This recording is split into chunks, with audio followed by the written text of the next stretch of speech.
Hello, welcome to Nirmala accountancy classes. मेरा नाम मिथिलेश सिंह है। आज के टॉपिक में हम लोग जर्नल के प्रैक्टिस सेशन ही कर रहे हैं और नया जो सेक्शन है, नया अकाउंट्स होगा वो गुड्स से संबंधित होगा। गुड्स,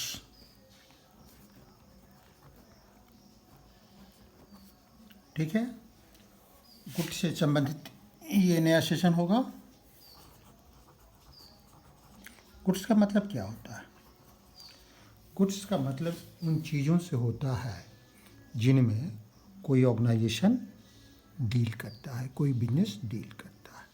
जैसे अगर मैं किसी बिजनेस का फर्नीचर का व्यवसाय है तो फर्नीचर में डील करता है, फर्नीचर उसके लिए गुड्स हुआ। कोई रियल एस्टेट ऑनर है या बिजनेस लैंड बिल्डिंग में डील कर रहा है तो लैंड बिल्डिंग उसके लिए गुड्स हुआ।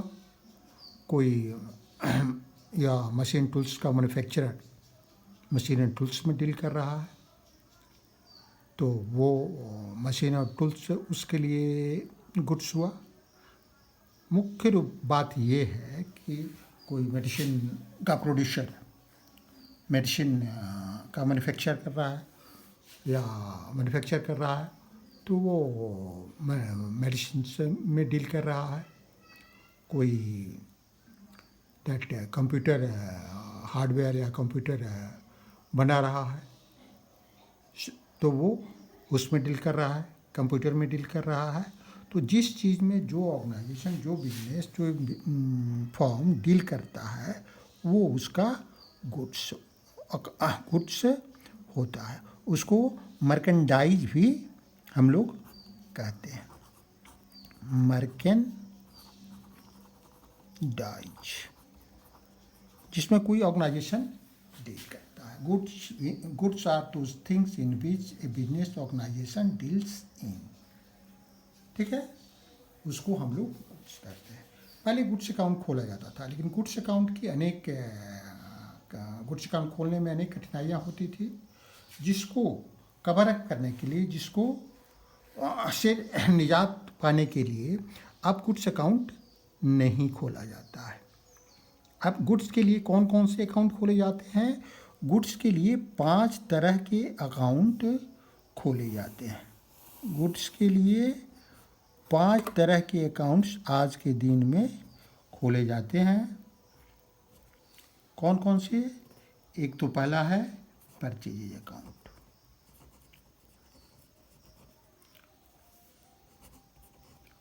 है ना। गुड्स जब हम परचेज करते हैं, कोई भी ऑर्गेनाइजेशन परचेज करता है अपने यहाँ डील करने के लिए या उसका उपयोग करने के लिए, चाहे वो मैन्युफैक्चरिंग है तो उसको रॉ मटेरियल के रूप में उपयोग लगाया, ट्रेडिंग है तो उसको फिर बेचेगा, तो उसको हम लोग गुड्स कहते हैं, वो परचेज करता है। फिर जो या अगर मैन्युफैक्चरिंग है तो इसमें और वैल्यू एडिशन करके फिर इसको जो नया चीज़ बनेगा उसको बेचेगा, या अगर ट्रेडिंग है तो फिर उसको उसी रूप में दूसरे ग्राहक को बेचेगा अधिक मूल्य पर। दूसरा क्या होता है? Sales account. दूसरा अकाउंट गुड्स के लिए होता है सेल्स अकाउंट। तीसरा अकाउंट क्या हो जाएगा? परचेजेज जब हम करेंगे तो डिफेक्टिव गुड्स आ सकता है तो वो उनको लौटाया जाता है, तो क्या होता है? Purchase return account. उसी तरह जब हम सेल्स करेंगे तो डिफेक्टिव गुड हो सकता है कि हम किसी कस्टमर को दे दें तो वो हमको लौटाएगा, या उसके एक्सपेक्टेशन के अनुसार गुड्स नहीं होगा तो वो उसको लौटा देगा। तो ऐसी स्थिति में तीसरी नेक्स्ट जो अकाउंट बनेगी वो क्या होगी? Sales return account. फिर जो नेक्स्ट लास्ट में ईयर एंड में जो स्टॉक अनसोल्ड बिका रह जाता है, जो इन्वेंट्री बिकी रह जाती है, जो नहीं बिकती है, हमारे स्टॉक में होती है, चाहे ट्रेडिंग हो या मैन्युफैक्चरिंग ऑर्गेनाइजेशन में तो कई तरह के स्टॉक हो सकते हैं। जैसे कुछ स्टॉक ऐसे होंगे जो रॉ मटेरियल के स्टॉक में, कुछ होंगे वर्क इन प्रोग्रेस के स्टॉक होंगे, जिन पर कुछ काम हुआ होगा, कुछ काम करना बाकी होगा, कुछ फिनिश गुड्स के स्टॉक होंगे, लेकिन इनको एक ग्रुप में हम स्टॉक कहते हैं या इन्वेंट्री कहते हैं। तो एक अकाउंट स्टॉक अकाउंट का होता है। ये 5 अकाउंट गुड्स के लिए या मर्केंडाइज के लिए हम लोग ऑपरेट करते हैं। अब हम लोग गुड्स अकाउंट के एक एक गुड्स के जो अनेक अकाउंट बनते हैं उनके एक एक अकाउंट को लेकर के आगे चर्चा करेंगे। सबसे पहले हम लोग परचेज अकाउंट की चर्चा करते हैं। परचेज जब हम करेंगे परचेज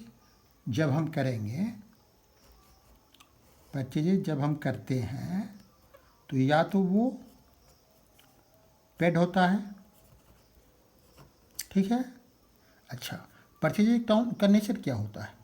परचेज एक ऐसे गुड्स तो का नेचर होता है एसेट का, लेकिन हम अब गुड्स अकाउंट नहीं खोल रहे हैं, हम क्या खोल रहे हैं? परचेज अकाउंट खोल रहे हैं। परचेज का नेचर क्या होता है? एक परचेज का नेचर होता है एक एक्सपेंस का। एक्सपेंस का नेचर क्यों होता है भाई? परचेज जब आप करते हैं तो आपको मनी स्पेंड करना पड़ेगा कि नहीं, पैसा देना पड़ेगा कि नहीं, या बैंक के थ्रू पेमेंट करना पड़ेगा कि नहीं, या आप उधार लेंगे फिर बाद में पेमेंट करेंगे कि नहीं, या पार्टली आप कैश में देंगे, पार्टली उधार लेंगे, बाद में फिर वो जो उधार रहेगा उसको आप पेमेंट करेंगे कि नहीं, करना पड़ेगा। तो ये हमारा एक्सपेंस है। एक्सपेंस का डिफिनीशन क्या है ये हम लोग जानते हैं और पहले पढ़ चुके हैं। तो ये एक एक्सपेंस, ठीक है। तो यहाँ हम लोग अब आ रहे हैं, या तो पेड करेंगे। जब पेड करेंगे तो हम कैसे पेड कर सकते हैं? हम कैश में पेड कर सकते हैं, हम चेक दे सकते हैं, हम partly in cash and partly हम चेक में, या बस इतना ही लें अभी, ये 2 चीज़ें लें। अब परचेजेज हम करेंगे तो अनक्रेडिट भी कर सकते हैं, अनक्रेडिट भी कर सकते हैं, ठीक है। जब कैश में पेमेंट करेंगे तो कैश अकाउंट लिखेंगे, जब चेक से पेमेंट करेंगे तो बैंक अकाउंट लिखेंगे। अब बैंक अकाउंट डेबिट करेंगे क्या क्रेडिट करेंगे, कैसे करेंगे, ये हम लोग आगे देखेंगे। अनक्रेडिट लेते हैं तो 2 स्थिति बन सकती है। एक तो पर्सन का नाम लिखा रह सकता है, एक नहीं लिखा रह सकता है। अगर पर्सन का नाम लिखा रह सकता है तो हम क्या पर्सन का नाम लिखते हैं, पर्सन का नाम लिखते हैं। अगर पर्सन का नाम नहीं लिखा रहता है तो क्या लिखते हैं? एक जनरल वर्ड क्रेडिटर लिखते हैं। क्या लिखते हैं? क्रेडिटर। क्रेडिटर का मतलब होता है वे व्यक्ति जिनसे हमने उधार माल खरीदा है। अब हम परचेज करते हैं तो एक तीसरी स्थिति भी हो सकती है, partly paid and partly on credit, ठीक है। Partly paid and partly on credit. Partly paid होगा तो इसमें भी वही 2 स्थिति बनेगी। पार्टली पेड होगा तो 2 स्थिति बनेगी, क्या क्या? कैश में आप पेमेंट करेंगे या चेक में पेमेंट करेंगे, ठीक है। क्रेडिट होगा तो इसमें भी 2 स्थिति बनेगी, क्या क्या बनेगी? नाम हो सकता है, नाम नहीं हो सकता है। नाम होगा तो पर्सन का नाम लिख देंगे, जिस पर्सन का नाम लिखा हुआ है आपके ट्रांजैक्शन में। अगर नाम नहीं होगा तो हम क्रेडिटर अकाउंट लिखेंगे। मुख्य रूप से इसी तरह के अकाउंट्स या ट्रांजैक्शंस हमारे पास आएंगे, जिनकी चर्चा हम लोग करेंगे। आगे के करके क्वेश्चन देखेंगे और उसका जर्नल हम लोग बनाएंगे। अब हम that sales account, purchase return account, sales return account, stock account की चर्चा आगे करेंगे। आज हम परचेज अकाउंट का ही जर्नल देखेंगे। सबसे पहले हम लोग ट्रांजैक्शंस लेते हैं परचेजेज के। ट्रांजैक्शंस परचेजेज, बीच में हम लोग जर्नल कर लेंगे और लास्ट में हम लोग रीजन्स फॉर डेबिट और क्रेडिट कर लेंगे, कोई दिक्कत नहीं। अब हम लोग एक एक कर इसको 3 कॉलम में बांट देते हैं इस जगह को। अब एक एक करके ट्रांजेक्शन लेते हैं। Goods purchase for cash rupees 1 lakh, goods purchased for cash rupees 1 lakh, 1 lakh का गोल्ड खरीदा गया कैश में। कौन कौन से अकाउंट यहाँ इन्वॉल्व है? एक तो हमारा परचेजेज अकाउंट है, परचेजेज अकाउंट, इसका नेचर क्या है भाई? इसका नेचर है एक्सपेंस का, हम लोगों ने बात की थी। और एक्सपेंस में क्या हो रहा है? इंक्रीज हो रहा है। इंक्रीज को क्या करते हैं? डेबिट करते हैं, कोई दिक्कत नहीं है। परचेज का हम लोग जब कर रहे हैं तो क्या दे रहे हैं उसके बदले में? कैश दे रहे हैं। तो दूसरा अकाउंट हमारा क्या है? Cash account. कैश अकाउंट का नेचर क्या है? एसेट का। एसेट में क्या हो रहा है? डिक्रीज हो रहा है। डिक्रीज में एसेट को क्या करते हैं? क्रेडिट करते हैं। क्लियर है? परचेज अकाउंट को डेबिट करेंगे, कैश अकाउंट को क्रेडिट करेंगे।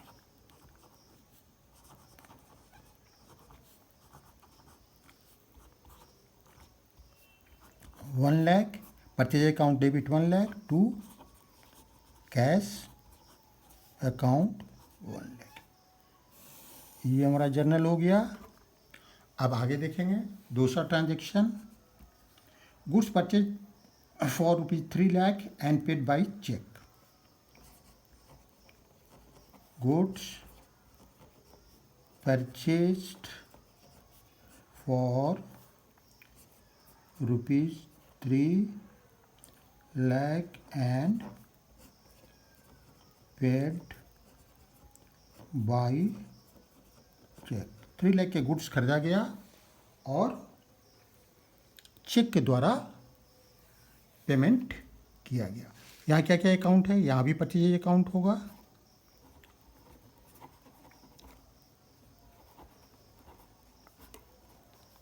और परचेज अकाउंट क्या है? एक एक्सपेंस अकाउंट है। एक्सपेंस में क्या हो रहा है? इंक्रीज कर रहा है। इंक्रीज को क्या करते हैं? डेबिट करते हैं। रूल हम लोगों ने बहुत पहले सीखा है। और दूसरा अकाउंट क्या होगा? बैंक। चेक से पेमेंट कर रहे हैं मतलब बैंक अकाउंट के थ्रू पेमेंट कर रहे हैं। बैंक अकाउंट क्या है? हमारा एक एसेट अकाउंट है। एसेट अकाउंट में क्या हो रहा है? डिक्रीज हो रहा है। एसेट अकाउंट का डिक्रीज को क्या करते हैं? हम क्रेडिट करते हैं। जनरल हमारा क्या बनेगा? परचेजेज अकाउंट डेबिट कितना? 3 lakh to bank account 3 lakh. ये जनरल हमारा हो गया। अब तीसरा जनरल हम लोग ले लेते हैं, goods purchase ₹2 lakh from Rishi. Goods purchased for ₹2 lakh from Rishi. ठीक है, ऋषि से गुड्स परचेज किया गया 2 लाख का। अब ये नहीं दिया हुआ है कि पेमेंट कैश में दे रहे हैं कि चेक में दे रहे हैं, कुछ भी नहीं दिया हुआ है, लेकिन ऋषि का नाम दिया हुआ है और परचेज्ड दिया हुआ है। इसमें भी गुड्स परचेज दिया हुआ है लेकिन कैश दिया हुआ है। इसमें गुड्स परचेज दिया हुआ है और चेक दिया हुआ है। अकाउंट का जो नाम मैंने नोमेनक्लेचर लिया है वो इसी पर बेस्ड, जो इन्फॉर्मेशन ट्रांजैक्शन में होता है उसी पर बेस्ड होता है। इसी को खोजने में आपको थोड़ी सी कठिनाई हो सकती है, लेकिन प्रैक्टिस धीरे धीरे आप करेंगे तो वो कठिनाई भी दूर हो जाएगी। तो यहाँ गुड्स परचेज्ड, तो परचेज अकाउंट तो एक होगा ही, और न कैश दिया है न बैंक दिया है, मतलब दोनों में से कुछ भी नहीं है। मतलब ऋषि एक व्यक्ति है, उससे उधार खरीदा गया है। तो हम लोगों ने इसके पहले देखा कि गुड्स जब हम परचेज करते हैं तो क्रेडिट पर भी कर सकते हैं। तो यहाँ हमारे पास कौन कौन से अकाउंट होगा? एक तो परचेज अकाउंट होगा, ठीक है। वो क्या होगा? एक एक्सपेंस अकाउंट होगा। एक्सपेंस में क्या कर रहा है? इंक्रीज कर रहा है। इंक्रीज को क्या करेंगे? डेबिट करेंगे। कोई दिक्कत नहीं। अब हम आगे बढ़ेंगे तो दूसरा अकाउंट क्या होगा? दूसरा अकाउंट ऋषि अकाउंट होगा। ऋषिज अकाउंट। ऋषिज अकाउंट क्यों होगा? इससे हम उधार माल खरीद रहे हैं। इसी एक इसका जो नेचर होगा इस अकाउंट का क्या है? उसका हमारा बकाया रह गया, मतलब उसके प्रति हमारी एक लायबिलिटी हो गई, उसको हमको पैसा भविष्य में देना पड़ेगा, तो एक लायबिलिटी हो गया। और लायबिलिटी में क्या हो रहा है? इंक्रीज कर रहा है। लायबिलिटी में इंक्रीज वो क्या करते हैं? क्रेडिट करते हैं, ठीक है। तो जर्नल भी क्लियर हो गया। Purchases account debit,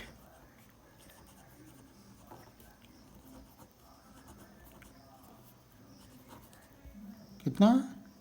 2 lakh to Rishi account. जब आप जर्नल बनाएंगे तो ऋषिज अकाउंट 2 लाख, तो इन चीज़ों को लिखने की ज़रूरत नहीं है, सिर्फ आपको यही चीज़ लिखनी है, लेकिन जर्नल का जो फॉर्मेट है उसमें। नेक्स्ट 4th ट्रांजेक्शन लेते हैं। Goods purchase and credit ₹5 lakh. Goods purchased on credit ₹5 lakh. 5 lakh का गुड्स क्रेडिट पर खरीदा गया। अब यहाँ देखिए, यहाँ क्या क्या है? गुड्स तो खरीदा गया, तो एक अकाउंट हो गया परचेज अकाउंट। अनक्रेडिट, किसी व्यक्ति का नाम भी नहीं दिया गया है, लेकिन क्रेडिट पर खरीदा गया ये पता है।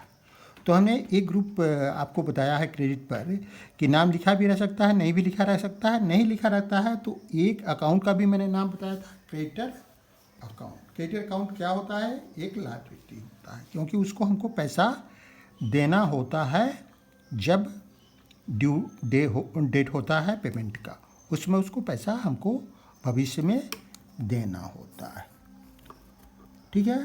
तो यहाँ आ गया क्या? पहला परचेजेज अकाउंट, ये क्या है? एक एक्सपेंस है। एक्सपेंस में इंक्रीज कर रहा है, क्या करेंगे? डेबिट करेंगे, ठीक है। और दूसरा क्या हुआ? Creditors account. क्रेडिटर अकाउंट में क्या हो रहा है? क्रेडिटर अकाउंट क्या है? एक लायबिलिटी है। लायबिलिटी में भी क्या हो रहा है? इंक्रीज हो रहा है। इंक्रीज को क्या करते हैं? क्रेडिट करते हैं। क्लियर है? अब हम क्या करेंगे? Purchase account debit,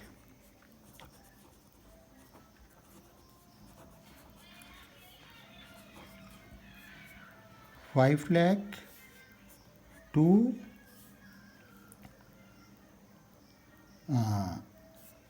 creditor account, to creditor account. अगर किसी से गुड्स लेते हैं, उसका नाम हमको नहीं मालूम है, तो इसको एक जनरल नाम देते हैं creditor. Creditors means group of the persons to whom we have to pay money for goods taken on credit or services rendered by them. अब एक नेक्स्ट हम लोग ट्रांजेक्शन लेते हैं। Purchase made for ₹5 lakh. Purchase made for ₹5 lakh, ठीक है। Cash paid ₹1 lakh and check issued for ₹4 lakh. Cash paid ₹1 lakh and check issued for ₹4 4 lakh. अब यहाँ देखिए, यहाँ 3 अकाउंट इन्वॉल्व हो जाएगा। एक तो परचेज अकाउंट या परचेज अकाउंट, दूसरा कैश अकाउंट और तीसरा बैंक अकाउंट। 3 अकाउंट कौन कौन? परचेज अकाउंट,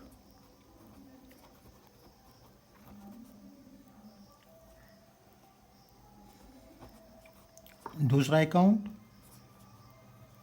कैश अकाउंट और तीसरा अकाउंट बैंक अकाउंट।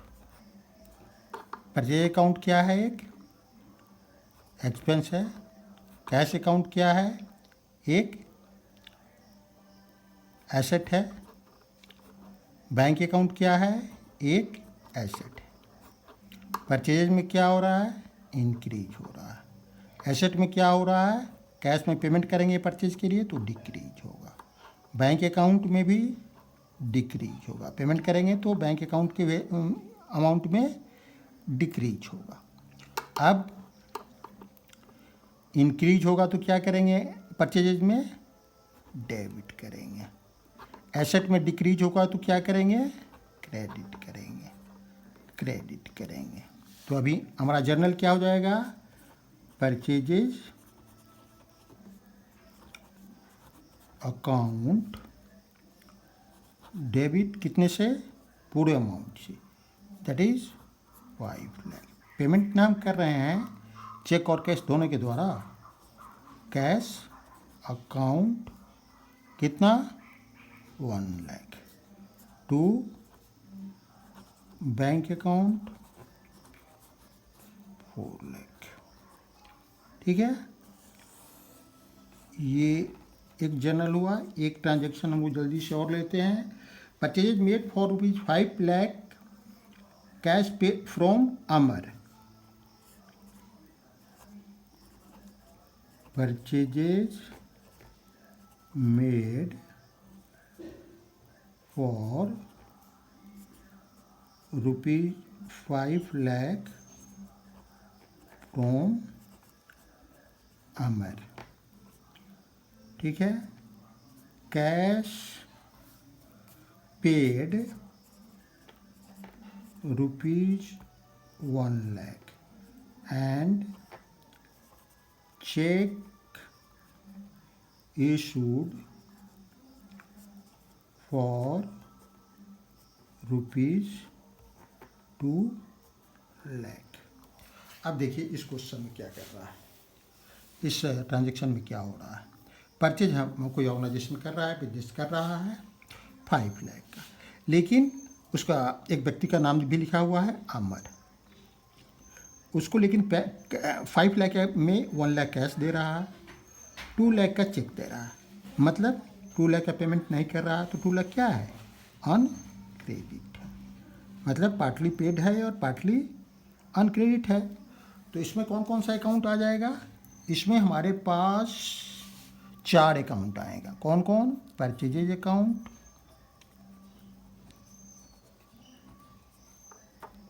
और कौन कौन सा अकाउंट आएगा?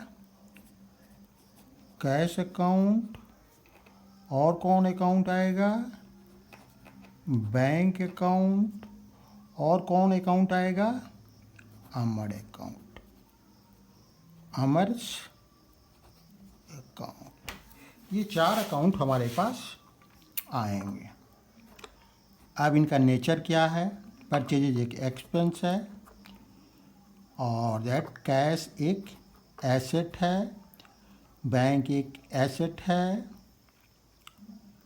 दैट अमर अकाउंट, अमर का उधार है तो अमर क्या हो जाएगा? एक लायबिलिटी होगा। अब एक्सपेंस में यहाँ परचेजेज हो रहा है तो परचेजेज इंक्रीज करेगा। जितना परचेज है, गुड्स है हमारा, इंक्रीज करेगा। तो परचेजेज हमारा या एक्सपेंस है हमारा इंक्रीज करेगा। परचेज पर जो हमारा एक्सपेंस हो रहा है वो एक्सपेंस इंक्रीज कर रहा है। पहले ट्रांजेक्शन के पहले अगर 2 लाख का परचेज हुआ है टोटल, या 10 लाख का परचेज टोटल हुआ है, तो अभी जो हो गया तो कितने का हो जाएगा? 15 लाख का हो जाएगा। तो वो इंक्रीज कर रहा है। दैट एसेट क्या हो रहा है? एसेट कैश से पेमेंट कर रहे हैं तो एसेट हमारा डिक्रीज कर रहा है, ठीक है। बैंक भी हमारा डिक्रीज कर रहा है। दैट अमर का अकाउंट क्या हो रहा है, इंक्रीज कर रहा है। अमर का अकाउंट क्या हो रहा है, इंक्रीज कर रहा है, ठीक है। तो अब एक्सपेंस में जब इंक्रीज करता है तो क्या करते हैं, डेबिट। एसेट में जब डिक्रीज करता है तो क्या करते हैं, क्रेडिट। एसेट में जब डिक्रीज करता है तो क्या करते हैं, क्रेडिट। लायबिलिटी में जब इंक्रीज करता है तो क्या करते हैं, क्रेडिट। तो डेबिट होगा परचेज अकाउंट और क्रेडिट कैश, बैंक और अमर्स अकाउंट तीनों होगा। तो परचेजेज अकाउंट डेबिट,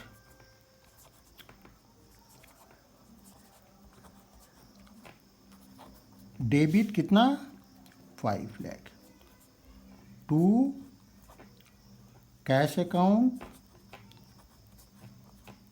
कितना 1 लाख, टू बैंक अकाउंट कितना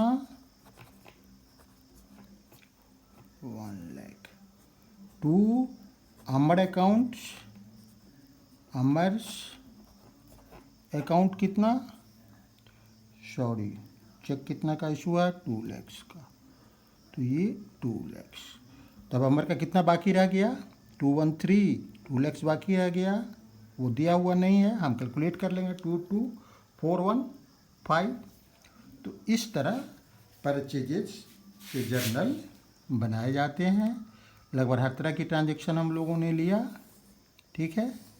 अगर ये वीडियो आपको अच्छा लगा हो तो आप सब्सक्राइब करें और 11th और 12th की अकाउंटेंसी से संबंधित सारे वीडियो आपको टाइम टू टाइम मिलेंगे और आप बिल्कुल इससे बेनिफिटेड होंगे।